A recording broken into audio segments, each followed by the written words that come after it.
morning. Ang aga natin mga master.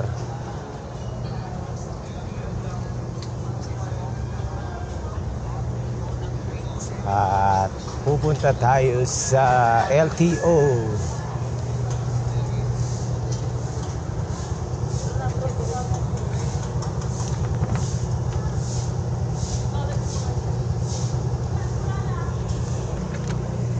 Ayan mga master.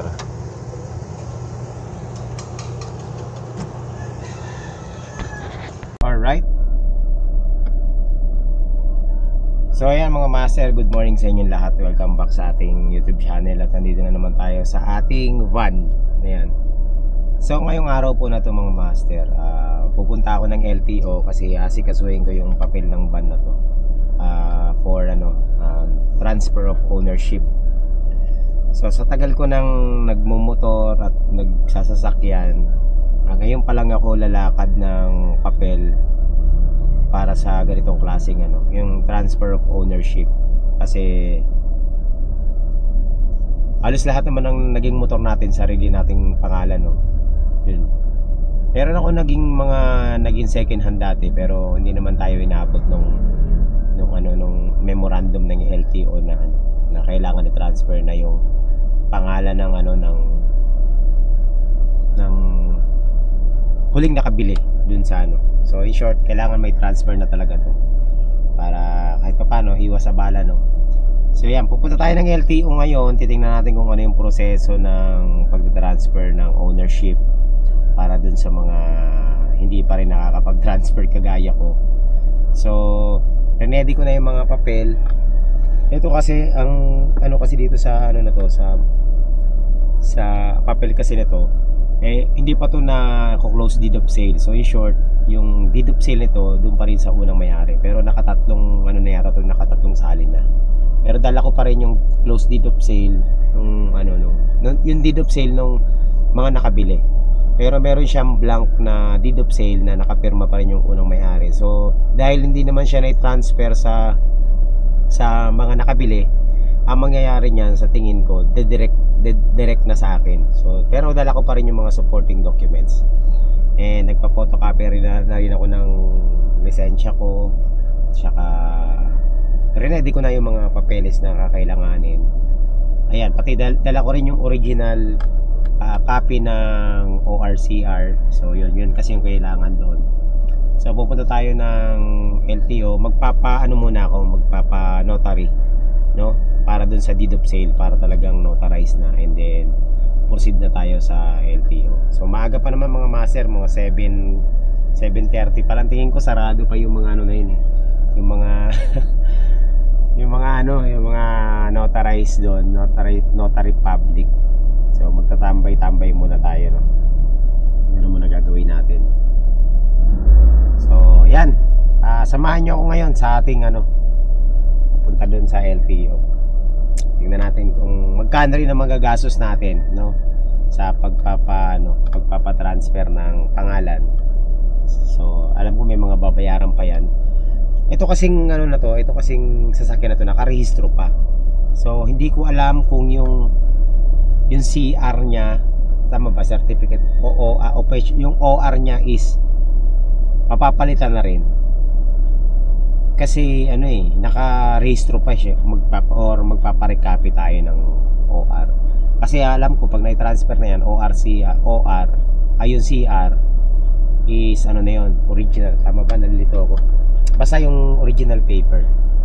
Yung official receipt na binabayaran, hindi pa nakapangalan sa akin kasi rehistrado pa to.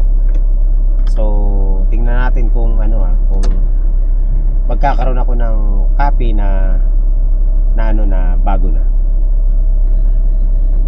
So yun, tingnan natin mga master, kasi wala rin akong idea tumingin lang ako sa YouTube kung ano yung mga gagawin, and sinunod ko naman yung mga doon, yung mga papeles na kailangan, sinunod ko naman. So tingin ko wala namang magiging problema.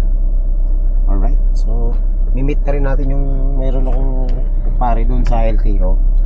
Hindi naman tayo magpapapicture, pero magpapaalala rin tayo, patulong tayo sa kanya. Okay, let's go mga master. Ayan mga master, meron tayong problema. Paalis na ako nakapag maniobra na ako. Ang problema ko is flat yung gulong ko sa harapan. Yun ang problema ko ngayon. Is na nakaalis na tayo, flat yung gulong ko sa harapan. Kaya magpapalit tayo ng gulong. Sana wala pa naman akong tire wrench. Ang bihira na yan.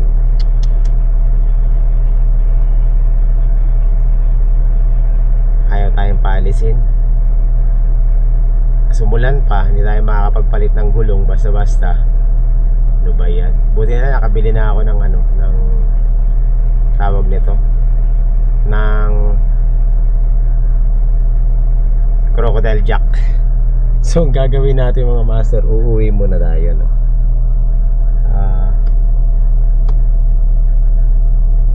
Uwi muna tayo ng bahay, tapos ayusin natin tong gulong na to. Hindi rin ako makalabas ng van dahil umuulan ang lakas. Ayun. Bayan. So mga master, ayusin muna natin to. Itong natin. Itong gulong natin bago tayo lumakad. Ang gaga ko pa naman nagising. Yan mga master, oh. Dapang dapa.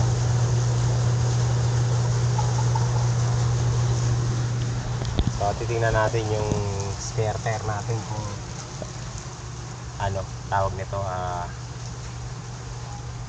magagamit natin. Magpatila lang muna tayo ng ulan. Mga master, habang nag-aayos ako, palakas naman yung ulan, no? Hindi ako makaporma. Mababasa yung damit natin, eh. So, ayusin na muna natin. I-jack ko muna. Buti mayroon na akong jack, no? Grabe. Sige, tuloy na natin. Nakahubad na ako. Sobrang lakas ng ulan.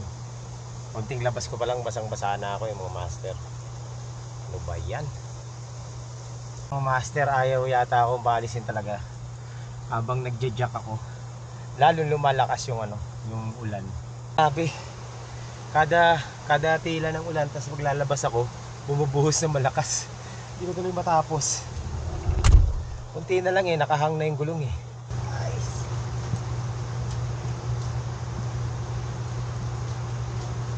Grabe.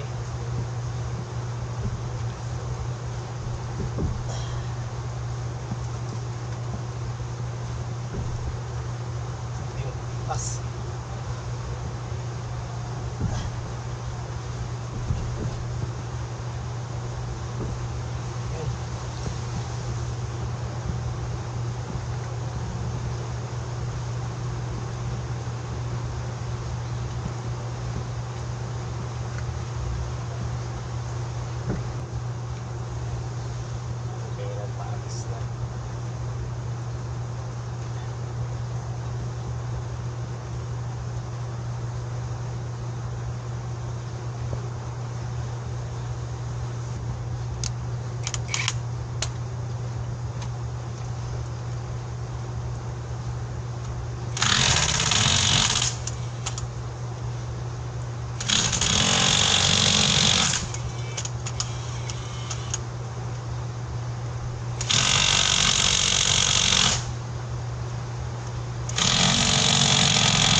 Malyado pa yung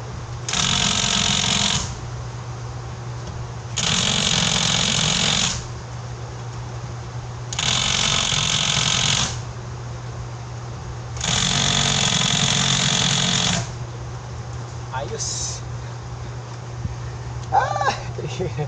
Grabe. So ayan mga master, hindi ko alam kung paano pagpapatuyo ang gagawin ko. Wala akong dalang extra kahit ano. Pero tapos na yung gulong, no? Kapalitan na natin.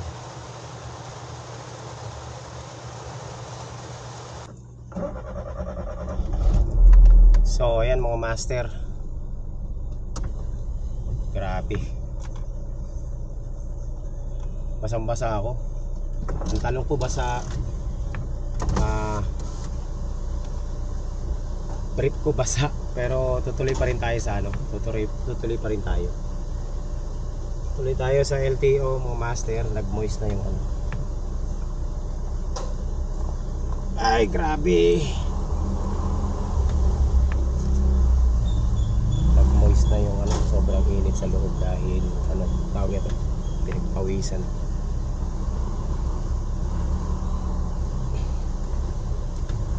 So yan, tuloy tayo, pero magpapavulcanize muna ako. Kasi hindi pwedeng yung spare natin is flat. Kailangan magpavulcanize muna tayo mga master. Mag-i-aircon ako.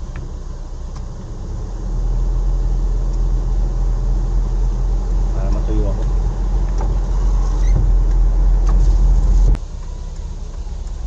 So ayan mga master, nandito na tayo sa ano,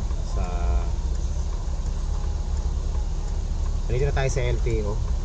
Magpapa-assist tayo sa ano, kumpare ko dito.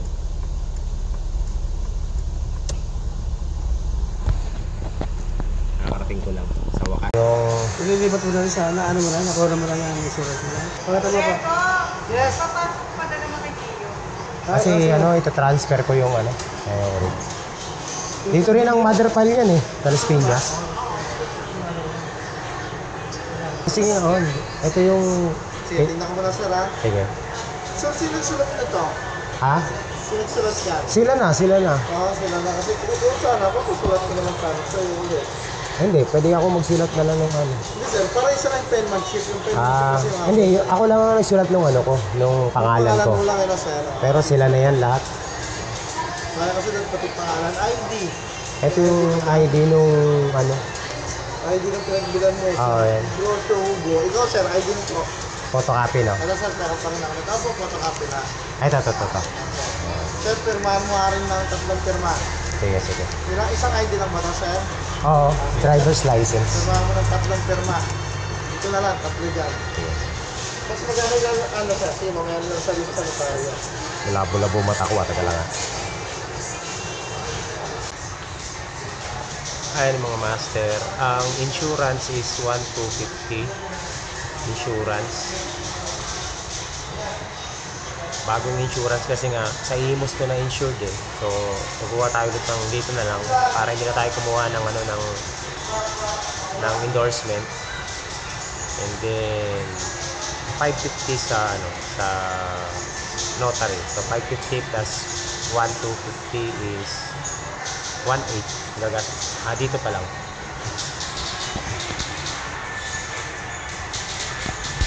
Sakay mga master ng HPG clearance.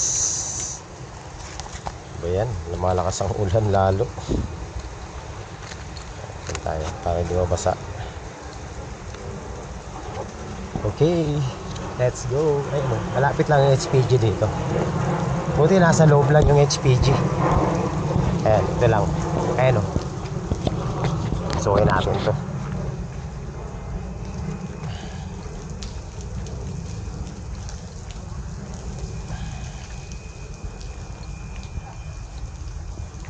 Ayan. Tanong-tanong tayo dito. Tatanong tayo. Red tape. Saan po kayang kuha ng HPG clearance?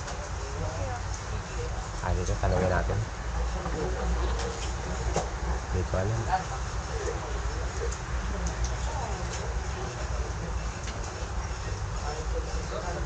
Dito ba? Teka, tanongin natin.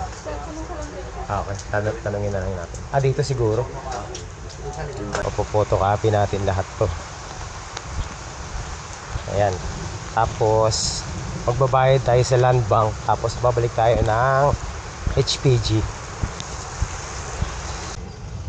Ayan mga master. Everything in LTO ay merong bayad. Lahat. Pati yung form na hinihingi ko may bayad. Siyempre. Ay, naiiwan ko yung ano ko dito. Kita ka sa sasakyan. So 3 pesos yun. Yung form.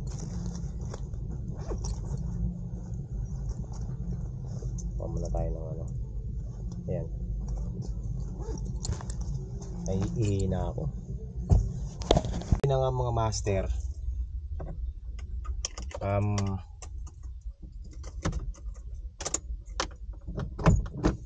Mag-ano tayo? Pupunta tayo ng land bank kasi magbabayad ako sa land bank ng HPG clearance. Hindi ko pa alam kung magkano yung HPG clearance. 650 yata. So yun. Tapos meron akong form dito, PNP Motor Vehicle Clearance Application. So owner. So ito. Pipila pa natin ito mamaya, no? Nandito na tayo sa Nandito na tayo sa land bank. At magbabayad na tayo ng ng ating highway patrol clearance. So ayan mga master, tapos na ako magbayad. Ang binayaran ko dito ay 650. So ayun, 650 para sa HPG clearance. Ano yata kay Sir G transfer? Ano? Konti na lang mga master. Ito na tayo. Pabalik na tayo sa HPG para sa clearance. Tapos hindi ko alam kung tama yung pinagkagawa kong fill up ha. May stencil naman to eh. Chicken lang. Nasaan to, sir? Ha? Sasakyan niyo, sir. Ayun oh. Eh, nakapark doon yung kulay pula. Punta mo dito, sir. Ah, dito? Sige. Eh, stencil yan oh. Sige. Baka dito sa kabila. Stencilin mo na no? Oo, sir. Pwede rin makisabay si Kuya Reto. Kasi report niya. Oops. Init pa mga master. Stencil.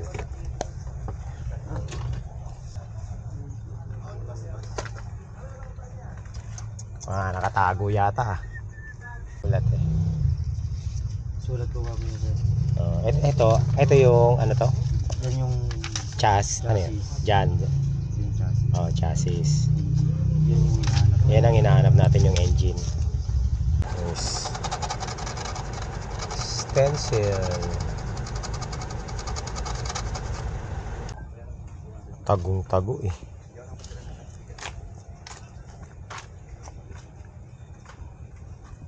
Tago. Ganyan. Yan ito. I-restore tong van na to. Ako sisirain pala ito, la. Oo, tatanggalin lahat yan. Papalitan. Tabi ka dyan. Punasan mo. Pati yung mga upuan. Itong upuan, tanggal na to eh. Tanggalin na yan. Okay na, okay na. Yun, umulan pa. Okay na mga master. Ayan mga master, suspended ng LTO ngayon dahil lakas ng ulan eh. So ayan na nga, hindi pa tayo tapos sa highway patrol group clearance, pero na-stencil na yung motor natin. Pinababalik ako sa 28, balik daw tayo ng 28 para i-clean yung stub natin dito, tapos yun na yun, diretso na sa sa tawag nito,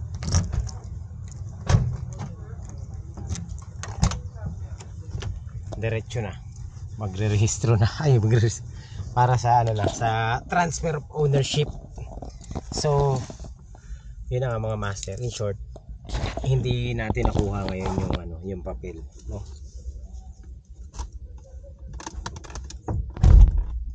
Nandito pa naman sa akin yung mga original na to. Nasa kanila lang yung photocopy. So ayan mga master, ang akala ko talaga ngayon na rin natin makukuha yung papeles ng ng sasakyan. Ang akala ko kapag nandun yung mother file mismo sa lugar, mabilis lang. Hindi rin pala. Kasi may 1 week pa na allowance ang clearance sa highway patrol.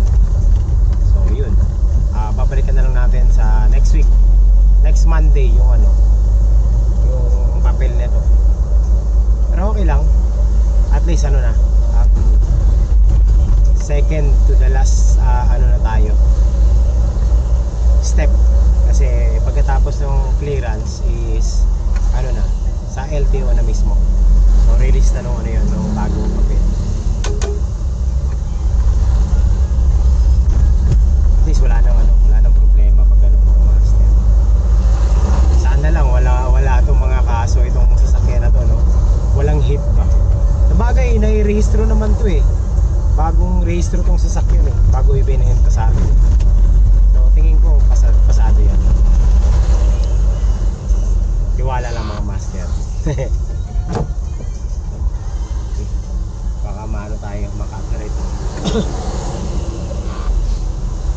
Hindi ako sanay ng mabagal ng biyahe. Napaka-traffic, grabe. Hindi kagaya kapag nakamotor ka, ang bilis.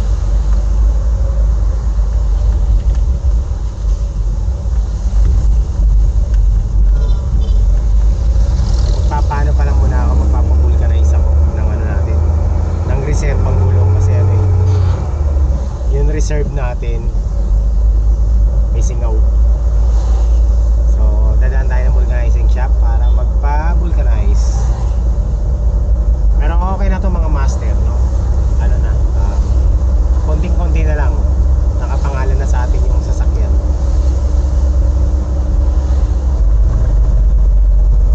Laki rin ang binayaran natin, ha? Hindi pa kasama yung hindi pa kasama yung tawag nito, yung sa LTO mismo. Doon pa lang tayo sa mga insurance, clearance, deed of sale.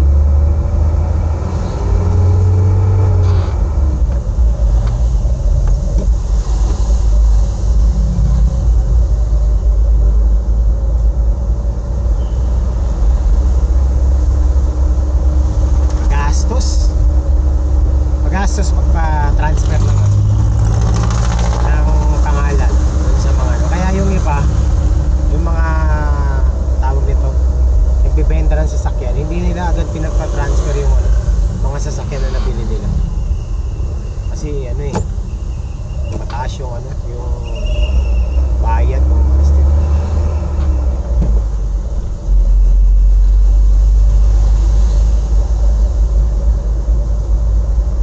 Estimate ko mga nagpas 3,000 din.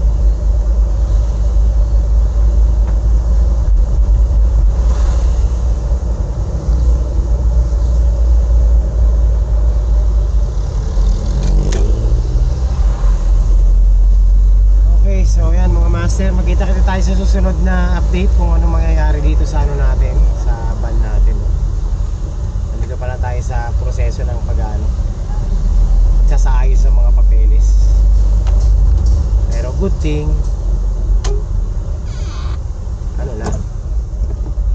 konti na lang. Huli, nakachinelas. Walang helmet.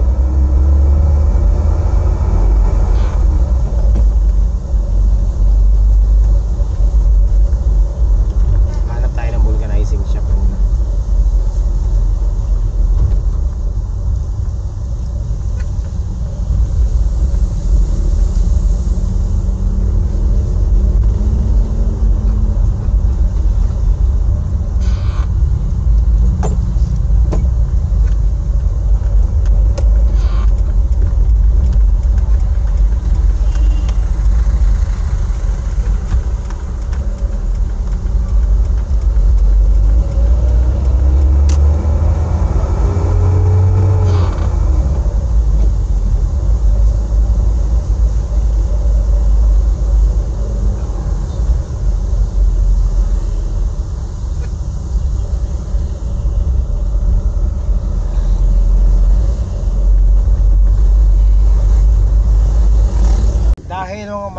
Dahil mga master hindi natin nakuha yung papel natin, hindi tayo nakapag-change ownership nitong van. Na-attend na lang ako ng birthday ni Tatay Owe. Since mamaya pang alas 5 ang usapan, ang oras ay alas 12:30. Pero tingnan nyo, napakadilim. Dilim. At malakas na yung umuulan na. Ayan, so dito na lang muna ako sa C5 magmi-mini camp. Ayan, linatag ko yung higaan dito sa loob ng van. So pwede akong umidlip-idlip muna dito, no? Mag-ano muna tayo. Magpahinga muna tayo dito mga master. Maganda rito kasi presko. Sasara ko lang ng konti yan para ano, kahit pa paano may ano, hindi mabasa yung ano, foam. So ayan, oh. Dalawa kasi yung pintuan nito mga master. Kaya presko talaga. Yan si Camp Bulok. Yan, so meron pa mga ano dito pala. Mga lagayan. Uy, may 3 piso pa. Pwede. Galing, oh. Meron siyang ano. Ayan, so dito muna tayo. Nakaupo ako. Upo-upo lang. So, mamaya. Kasi, mimit natin yung mga tropa natin, yung mga ibang mga vlogger doon sa bahay ni Tatay Owe. Magkakainan tayo. So, dito lang muna ako mga master. Parang ano na rin to, mini camp. Relax tayo sa C5. Ito nga pala yung kalsadang hindi pa tapos, no? Yan, hindi pa to na dinadaanan. Nakasarado pa to eh. Yan, nasarado pa. Pumasok lang ako. Hanggang doon yan sa dulo. Tapos dito dyan sa area na yan, dyan, pwede ako mag-fishing dyan ng dalag eh. Dyan sa may mga punong matataas. Kaso hindi ko dala yung ano ko eh. Hindi ko dala yung fishing rod ko eh. Sayang. So ayan mga master. Dito na muna tayo. Higa-higa. Pahinga muna ako kasi ano, wala naman tayong gagawing iba. So ayan, at least ito malamig mga master. So ayan mga master, ayan natuloy ang mini camping natin. Kaso wala akong dalang pagkain, nagugutom na ako. Nandito pa rin tayo sa C5. Ang lakas ng ulan. Ang lakas ng ulan mga master. Ayan. Oh, para makita sa labas. Zero visibility. Ayan ako, ano lang, ayahay lang tayo dito mga master. Ano lang ako kasi yung gulong ko baka ma-flat, sumisingaw yung gulong ko sa harapan. Pero sana wag naman. Ayan, so higa-higa lang ako dito. Mamaya pupunta na ako doon kina Tatay, makikitain ako. Inaantok na tuloy ako, kakahiga. Yan, so ito, nag-mini ano tuloy tayo, mini camping. Van. Parang ano no, parang bumalik tayo sa pagkabata mga master. Bahay-bahayan ba. Yan, ito pa yung loob ng ano, Camp Bulok natin, yan. So, ayan, meron na akong higaan. Kumot na lang kulang dito eh. Pwede na. Saka lutuan. Ayan.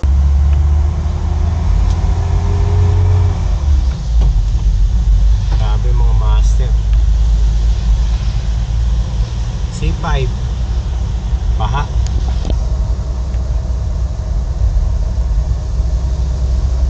Kaya may mga spot talaga na ano dito sa C5 na baha.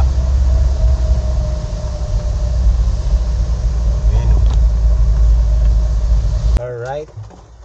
So ayan mga master, good evening sa inyong lahat, no? Ay madilim dito, teka lang. Ilawan ko lang yung sarili ko. Ang dilim ngayon dito kasi nasa loob tayo ng sasakyan mga master. At hindi ako makauwi dahil ayan, ang lakas ng ulan, sobra. At sa tingin ko dito na muna ako matutulog sa van dahil ano, tawag nito, hindi tayo makauwi mga master. So ayan, idlip muna ako dito. Pag tumila yung ulan, pag tumigil yung ulan, tatry natin na umuwi ng bahay. Ang daming baha sa kalsada mga master, sobra. So ayan, yan po yung nangyari sa atin ngayon sa buong araw. Hindi pa ako nagbibihis. Pero inaantok na ako. So kung makakatulog tayo dito, ito yung una nating ano, overnight dito sa loob ng van. Okay, so yan mga master, tulog na muna ako kasi naantok na ako. Mamaya na lang pag ano, gising ulit ako. So ayan, lilipat ako dito sa likod dyan. Kasi mas masarap matulog yan sa likod. Ayan. So, dyan tayo matutulog ngayon. Okay, bye-bye. Good night. Tulog ka na. So, ayan mga master, siguro ito yung una nating sleepover dito sa van. Ang lakas ng kulog, no? Ang lakas ng ulan. So, okay naman ako dito sa loob ng van. Komportable naman ako. Malambot naman yung higaan ko. May ulan pa ako. Hindi naman ako nababasa. So, ito yung unang-una nating sleepover overnight dito sa loob ng ating soon-to-be camper van. So, maghapon na tayo sa kalsada at ito yung naging shelter natin maghapon na malakas ang ulan. Hanggang ngayon, ang oras po ay 1:00 na ng madaling araw. So, inaantok na ako kaya matutulog na tayo mga master. So, ayan. As you can see, nakalatag na yung kutsyon natin. Ayan. Malawak naman, no? Sobrang napaka-spacious. So, wala tayong problema sa ating pagtulog. Okay, so yan lang mga master. Good night. At kita-kits bukas.